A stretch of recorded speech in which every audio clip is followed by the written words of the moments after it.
बिस्मिल्लाहिर्रहमानिर्रहीम अस्सलाम वालेकुम। बिल आखिर वही हुआ है जिसका डर था। सुप्रीम कोर्ट ऑफ पाकिस्तान के अंदर दो बहुत बड़ी दरखास्तें आज दायर की गई हैं। एक दरखास्त का ताल्लुक इलेक्शन कमीशन से है और एक दरखास्त तहरीक इंसाफ की तरफ से दी गई है। अब ये जंग सिर्फ पार्लियामेंट और सुप्रीम कोर्ट ऑफ पाकिस्तान की नहीं, बल्कि इलेक्शन कमीशन ऑफ पाकिस्तान ने अब किस तरह अपने पांव पे कुल्हाड़ी मारी है उस पर भी हम बात करेंगे। लाहौर के जो जज हैं, आपको इल्म है, वो बड़े आजकल मशहूर हो रहे हैं। जैसे हुमायूं दिलावर थे, जज अबू अल हसनात जुल्करनैन थे। इसी तरह के एक जज ने आज लंका ढाई है और तहरीक इंसाफ के जो दो रहनुमा हैं उनकी जमानतें वहां से खारिज हुई हैं, फिर उनको भागना पड़ा है। ये क्या तफसील है, ये भी आपके सामने रखनी है। दूसरी तरफ इस्लामाबाद क्लब, उसके अंदर एक हरासगी का वाकया हुआ है और इसका जो खुरा है वो ऐवान सदर तक पहुंचा है। इसकी कुछ तफसील आपके सामने रखूंगा। उम्मीद है आप वीडियो समाप्त करेंगे और अपने कीमती फीडबैक से जरूर आगाह करेंगे। अमूमन पाकिस्तान के अंदर इस वक्त जो हरासगी के केसेस हैं उनके अंदर बहुत इजाफा हो रहा है और वक्तन फ़वक्तन इस पर गुफ्तगू भी होती है। लेकिन ख़ास तौर पर जो एलीट क्लब हैं वहाँ पे ये इश्यूज बहुत ज़्यादा हैं। फैमिली केसेस इस वक्त आप अगर अदलिया को देखें, मतहत अदालतों के अंदर लाखों की तादाद के अंदर हैं और बासियत मजमूई एक एज ए सोसाइटी या एज ए रियासत इसको हम किस तरह अपने इन माशरती मसाइल पर काबू पा सकते हैं, कोई पॉलिसी नहीं है। यानी कोई इस पर सोचना भी नहीं चाहता। लेकिन यहाँ पे आप देखिए कि इस्लामाबाद क्लब, ये जो क्लब है एलीट का क्लब है, आम बंदा तो इसके अंदर नहीं जा सकता। अब वहां पे ये जिनसी हरासगी का वाकया हुआ है और ये जो खातून थी, वो एक डायरेक्टर हैं, उनकी जो है वो साहबजादी बताई जाती हैं।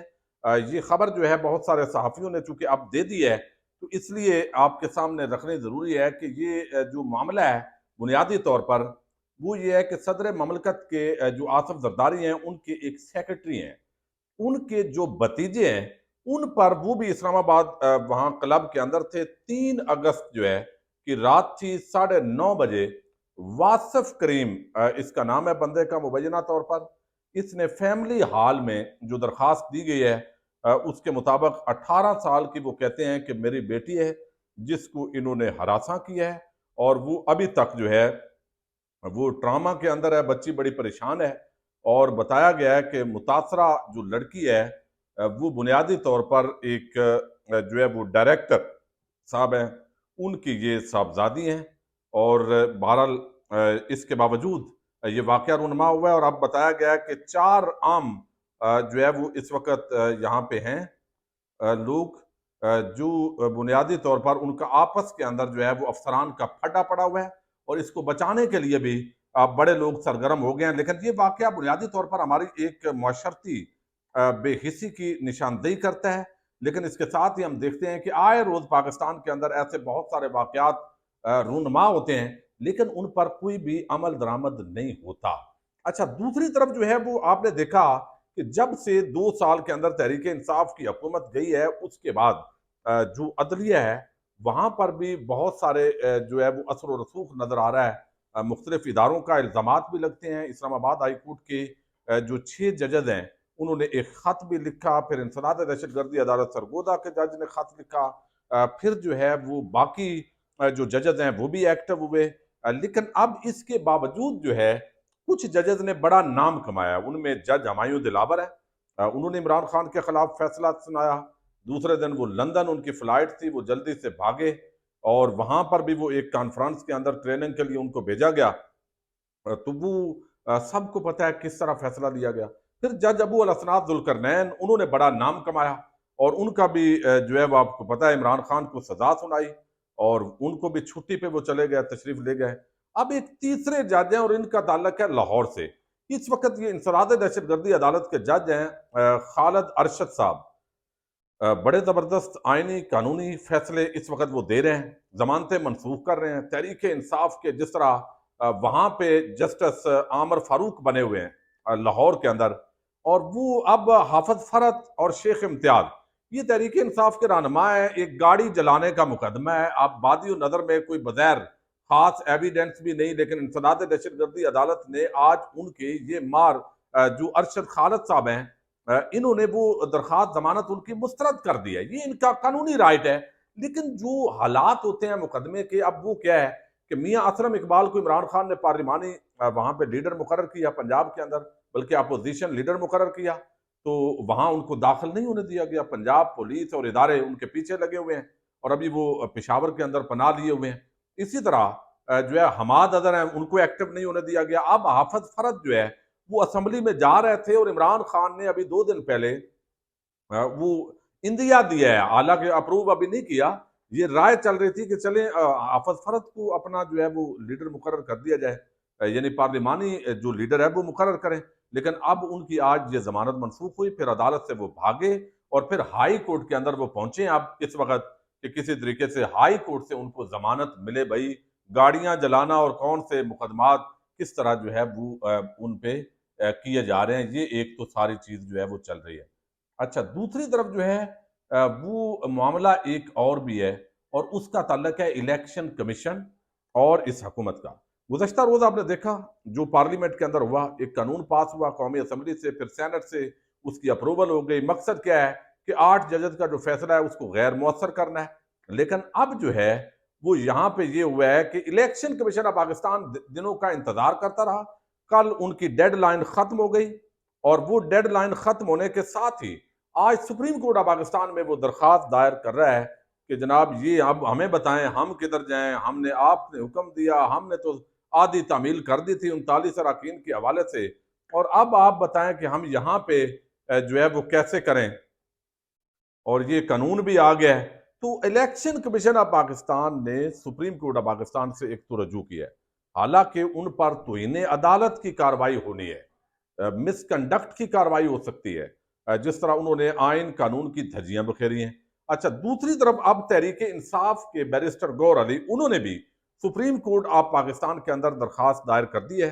और दरखास्त बुनियादी तौर पर यह है कि जो आपने हुक्म दिया था, मैंने आपको पहले भी 2 दिन से बता रहा हूं कि अगले 48 घंटे आम है, चूंकि इसके अंदर अब ये जो सुप्रीम कोर्ट ऑफ पाकिस्तान के 8 जजेस का फैसला है, इस पर तौहीन अदालत की दरखास्तें आएंगी।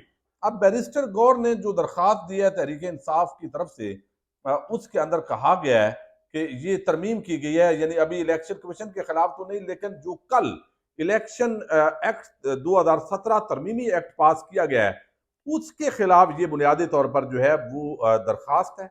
और इस तरमीमी एक्ट को चैलेंज कर दिया गया तहरीक इंसाफ की तरफ से कि जब इस तरह सुप्रीम कोर्ट ऑफ पाकिस्तान का हुक्म आ गया है, माजी से एक तो इसका इतलाक नहीं हो सकता, फिर ये जो पार्लियामेंट है चूंकि इसी पे सवालात हैं कि ये जेन्युइन है नहीं है, फिर ये है कि यहाँ आइन के तहत जजेस ने फैसला दिया है और उसको कानून किस तरह जो है वो इस तरह बना के तो एक खास माहौल के अंदर खुद ही बेनिफिशरी हूं और ये फायदा उठाया जाता।